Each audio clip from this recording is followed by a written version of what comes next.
Welcome, my friends, to my studio here in Carmel. And today I would like to share with you one of my all-time favorite spiritual books has been a great guide throughout the years. It's The Impersonal Life. It's an old copy I picked up at the Bodhi Tree bookstore in the 80s in Hollywood, where I used to work. And it's been with me for a long time. And in particular, there is this chapter, chapter 15, called The Masters. And, the guru, the master, it's a pretty important part of the spiritual life. And there's a lot of misconceptions and abuse with the whole idea of the guru and disciple. Um, and I've been blessed with many teachers along the way who have kick-started my spiritual path and have shown me the great aspects of a spiritual life and the shadow side of what happens when you become a teacher and people adore you and you fall for that trap, that definitions of that I'm an avatar or a master from the hierarchy. So I'm going to read, and I'll probably stop and share some experiences, personal experiences that relate to what I'm reading. And I would love to hear any comments, any experiences that you've had in the comments below, or questions about the whole idea of the guru and how important it is or is not. I also have an article which I'll link discussing this. Is the guru a guide, or is somebody to be worshipped and to follow obediently? So here we go. You who are still holding to the idea taught in various teachings that I will provide a master or divine teacher for each aspirant towards union with me, hear my words. It is true I have permitted you in the past to delve into all kinds of mystical and occult books and teachings, encouraging your secret desire to acquire the powers necessary to attain this union extolled in such teachings, even to the extent of quickening in you some slight consciousness of the possession of such powers. My first experience with this is after reading the autobiography of a yogi by Paramahansa Yogananda, and I was hitchhiking. I was about ready to hitchhike across the United States way back in the late 80s, and that desire for a teacher was so strong in me while reading that. I felt so familiar that it immediately brought results.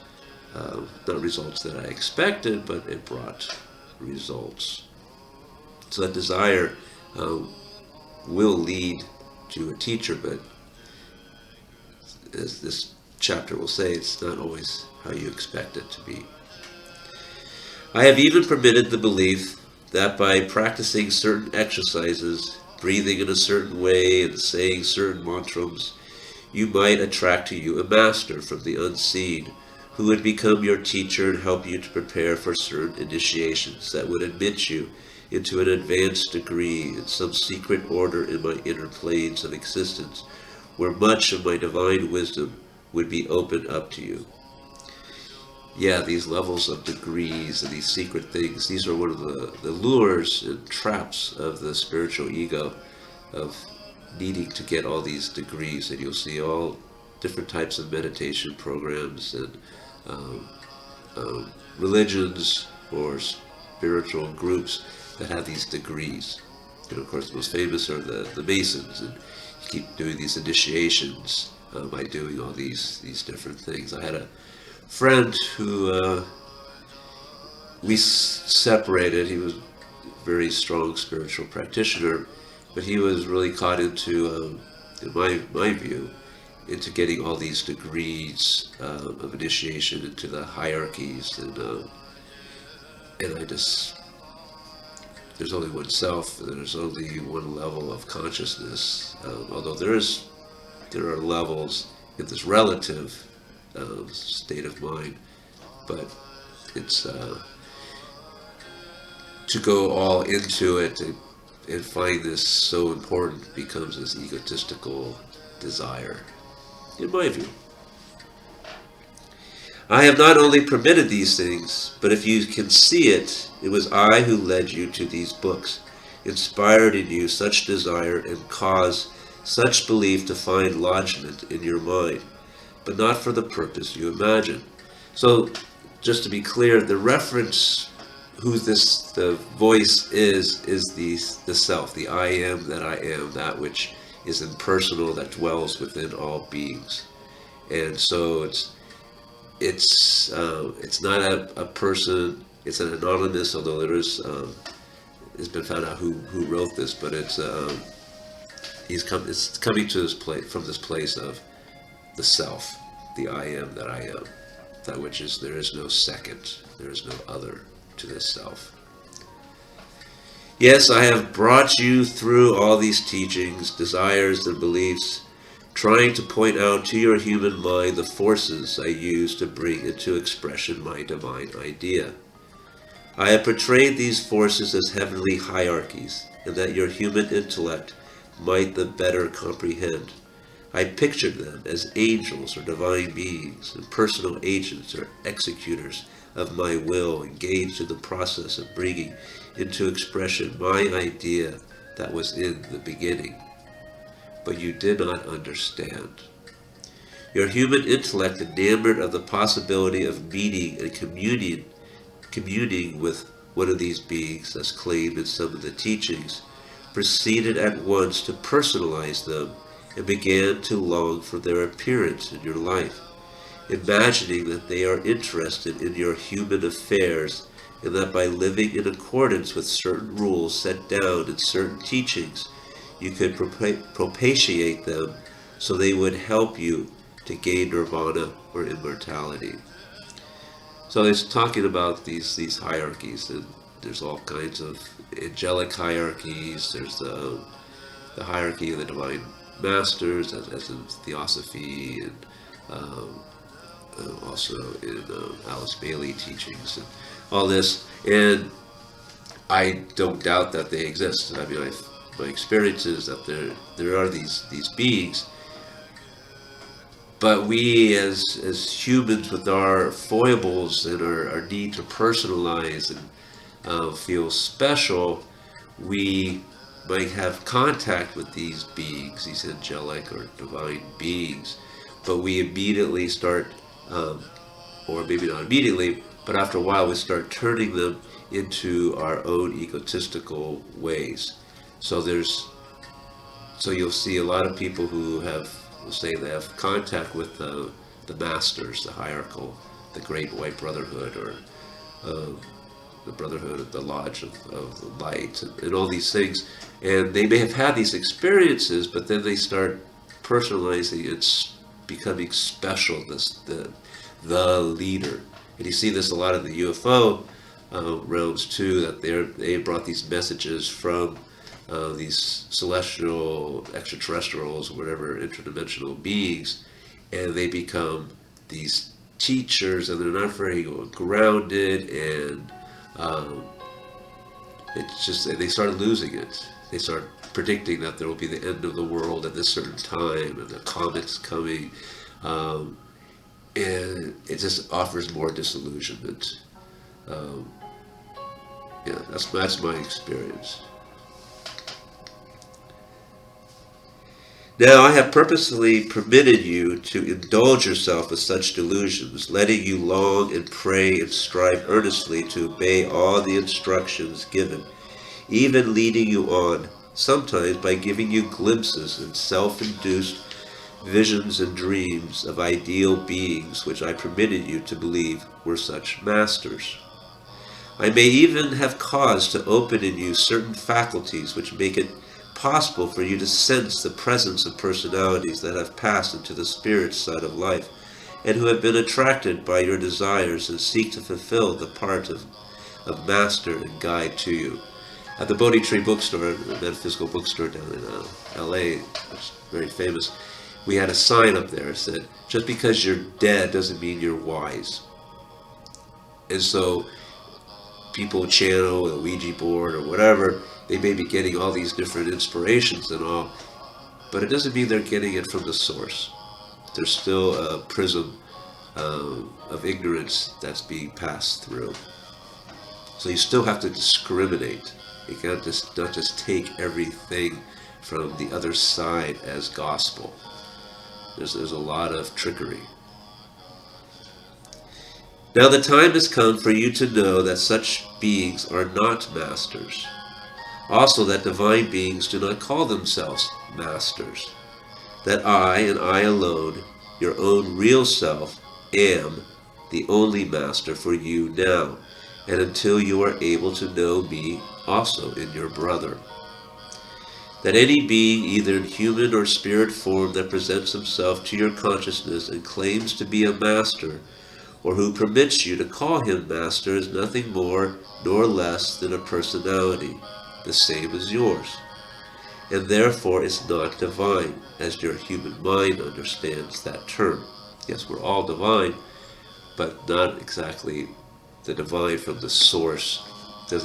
It's not perfect transmission.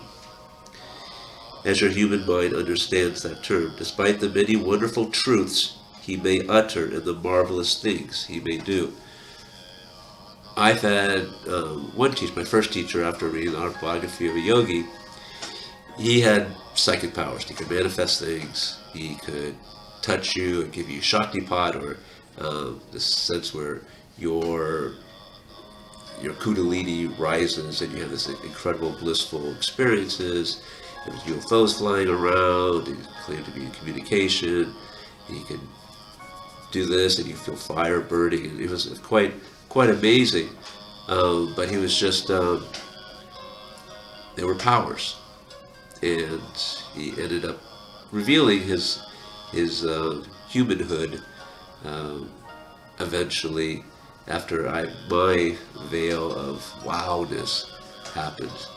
So they can have all these abilities, and the Shaktipat is especially, I know so many people who get caught into these teachers who have this Shaktipat, this laying of hands. You can see in the charismatic churches, you can see in a lot of the Hindu teachings, the Tibetans, where they touch you and you go into the state of bliss, and obviously you think, well, this person must be divine, must be a very holy person.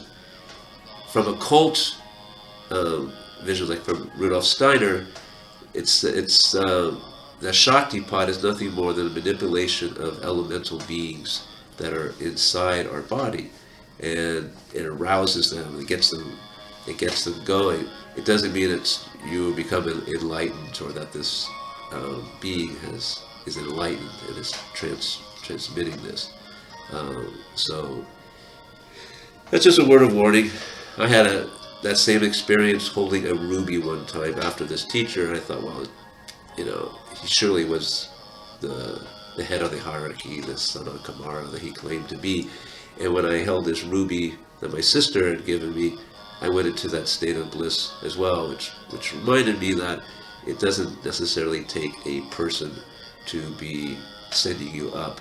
It comes really ultimately from within. Just so long as your human mind seeks or worships the idea of a master in any other being, no matter how lofty or sacred he may seem to you, just so long will you be fed with such ideas, until verily I may perhaps permit you to meet and commune with such a master. If that privilege is vouchsafed to you, it will be only in order to hasten your awakening and your consequent disillusionment, when you will learn that master is indeed but a personality, even though far more advanced in awakening than you, but still a personality, and not the divine one your innermost soul is yearning for you to know. This is a really important point. It doesn't mean that having satsang or sitting with teachers is not important. It is important. It's helped me wonderfully. but it's the attachment to it, and it's the worshiping of that being, who will say that, because in India, it's the God is the same as guru, which is very dangerous, especially in this modern times where we have to have discrimination. We have to have a sense of developing the faculty of our intellect and a sense of surrendering everything to a personality is very dangerous. It doesn't, it's you submit your will to another, and I feel that we're all here to find our individual self, individual expression, and have that divine expressing each through us individually in a creative way. For I feed you with every idea that will operate to teach you the reality back of the seeming. And if I lead you on to apparent deception and loss of faith in all human teachings and in all human and even divine perfection, it is only to enable you to the more clearly to distinguish between the substance and the shadow, and to prepare you for that higher ideal I am waiting to picture to you. You can rise in your human personality only to the ideal your human mind is capable of conceiving. Through desire, I cause my will to manifest in you, and through desire, I perform many wondrous works. If you doubt this, you need only to apply the key. To think of a master is to create one. The idea of a master by your thinking becomes what you desire and imagine a master to be. In other words, by your thinking, you build around this idea all the qualities you imagine a master possesses. Your human mind, through desire, through aspiration, through worship, must needs create these qualities in some imaginary being who is still a personality, for you cannot as yet conceive of an impersonal being. We have all these notions of what a master is, and possessing powers. You look at Star Wars and Yoda, for instance, with all the Jedi Knights, and they have these powers, and we project this onto who a master should be. But a master may be someone who is just very subtle, and who is could be a bartender, or somebody operating the operator, or the doorman, or whatever. Somebody you just don't know. It doesn't have to be a wizard like Gandalf. It doesn't be somebody wearing robes. There's lots of masters who pretend to be will have all these robes that look like a yogi, will have all the hair, and can do all these different ascetic things, do these tapas, these austerities, and we think that's what a master needs to do. So we have all these preconceived ideas of who a master should be. And I had that same idea, and I brought that to me, and then I realized, I became disillusioned. Therefore, according to the intensity of your desire and thinking, must the idea sooner or later come into actual manifestation, either by attracting to you such a personality in the flesh, or one entity, in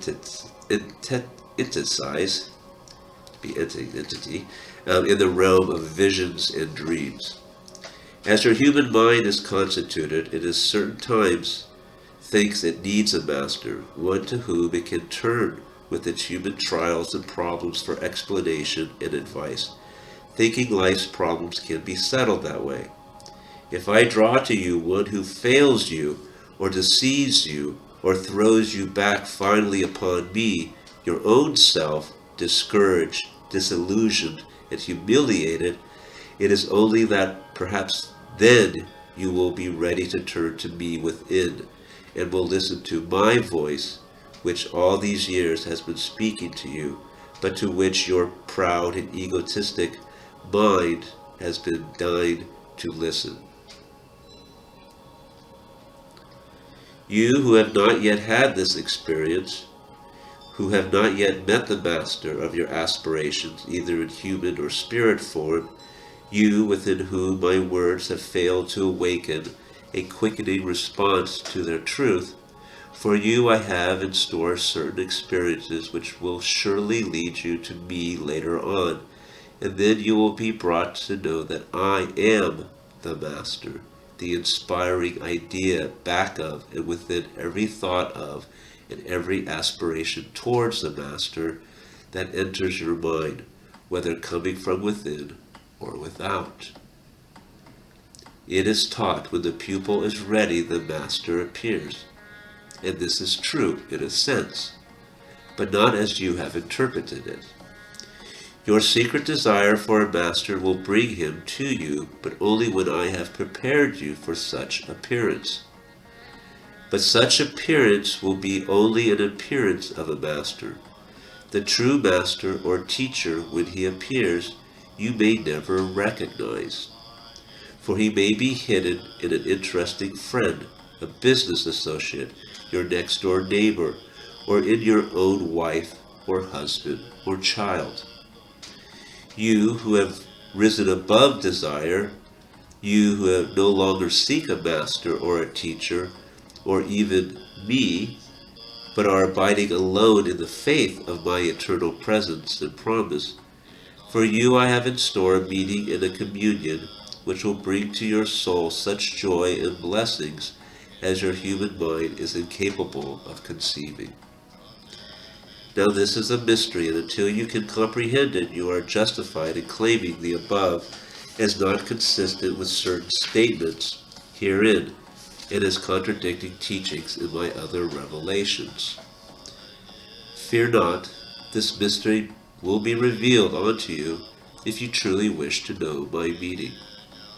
We talked about other revelations. He's talking about through Christianity, Buddhism, all these different teachers of the I Am who come down and who have filters as they're in human form.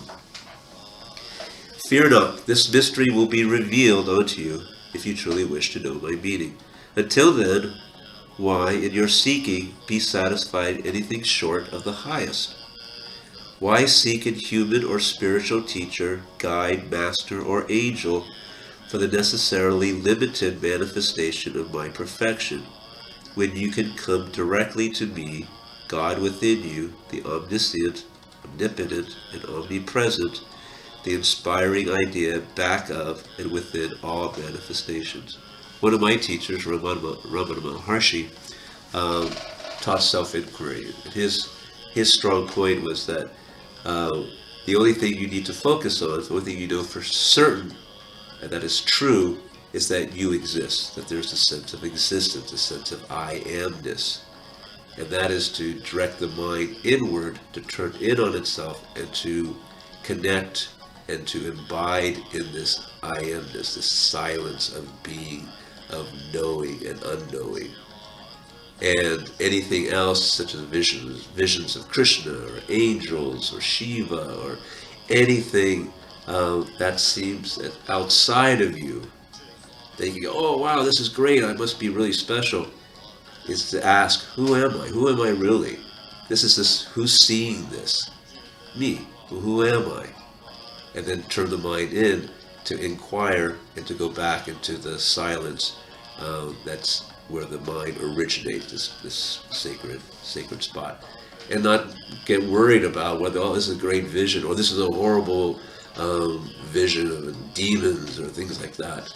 Which is also important because in Tibetan Buddhism, which you hear this music in the background, when you die and you pass over, it's that you have the bardo, and you will see demonic visions coming at you, and then Buddhas coming at you, and you need to stay in that place of realizing this is all the mind. I'm not that. This is not true. And it's to hold into that sense of who you really are, and not get caught up in the visions.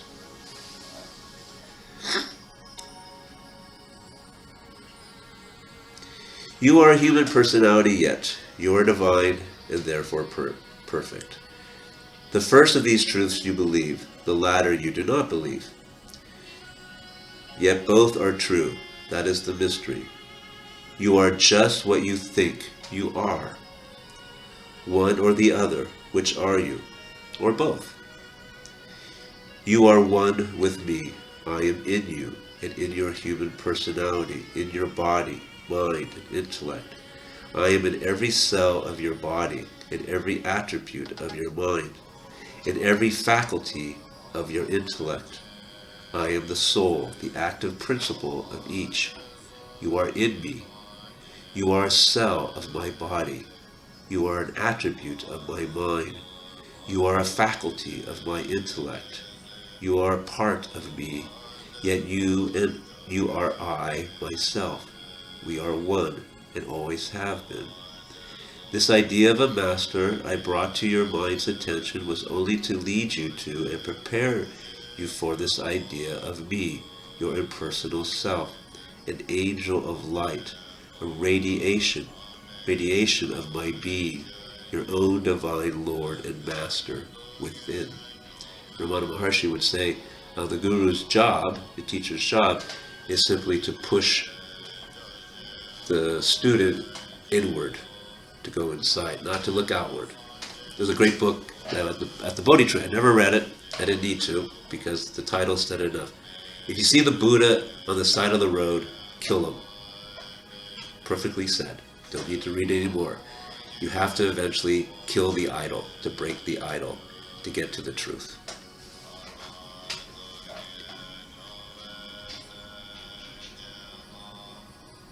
Yes, I, your divine self, am the master your soul has caused you to seek.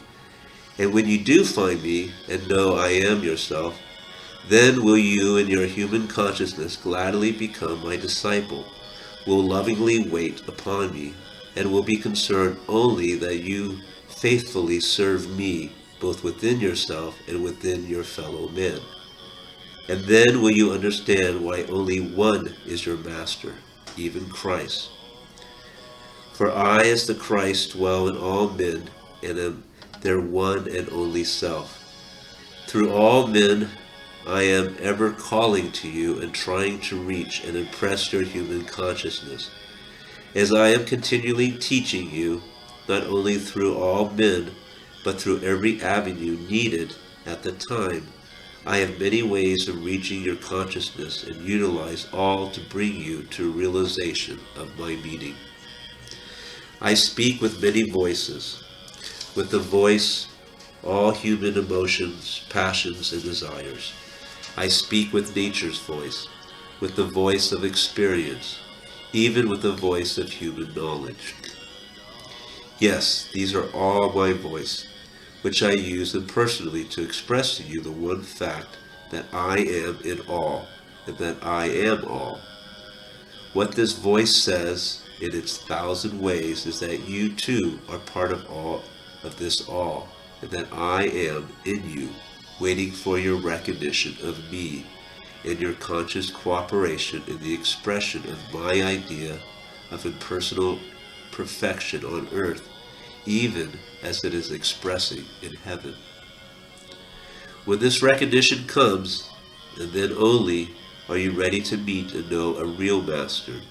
Then and then only will you realize why I, your own impersonal self, can be and am the only possible master of your human personality.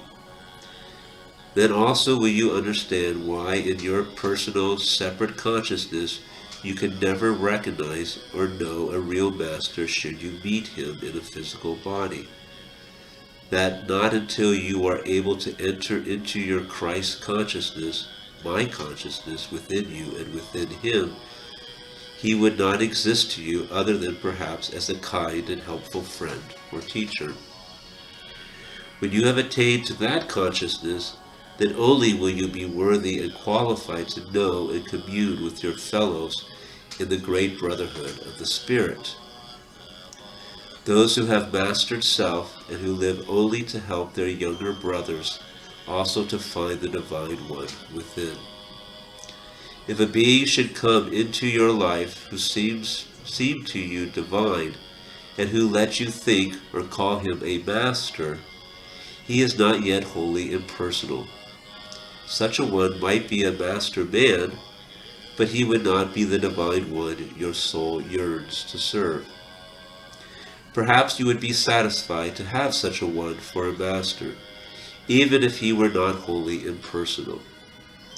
If so, then I would hereafter bring you to a realization of his personal imperfections by a constant comparison with my impersonal perfection, until you would finally turn and come to me in complete abandon, acknowledging me and my impersonality as the only model and ideal, and as the true cause which inspired your long search without for my perfection that could be found only within, hidden deep within your own soul.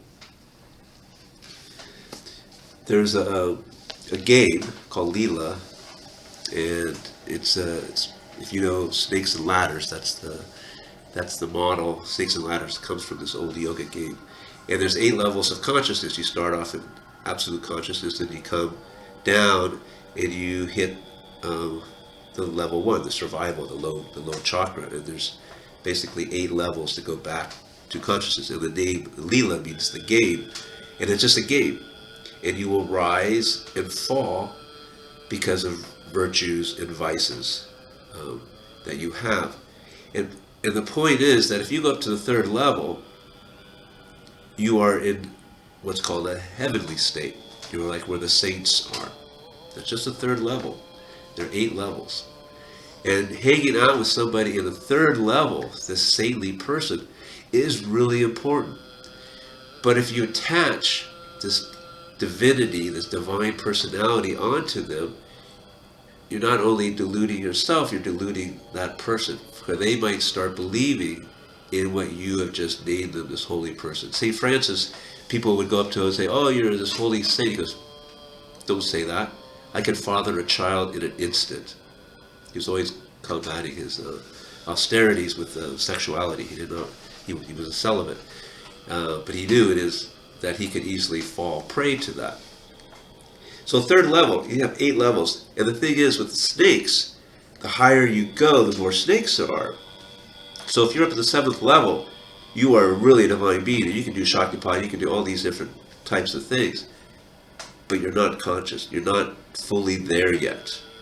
And if you're devotees, they want to be following the true teacher. They're not going to be, I spent years following this false one. He's not the avatar that he says he is. They're going to see whatever you do, if you're defined as an avatar, the Messiah or whatever, as teachings for them.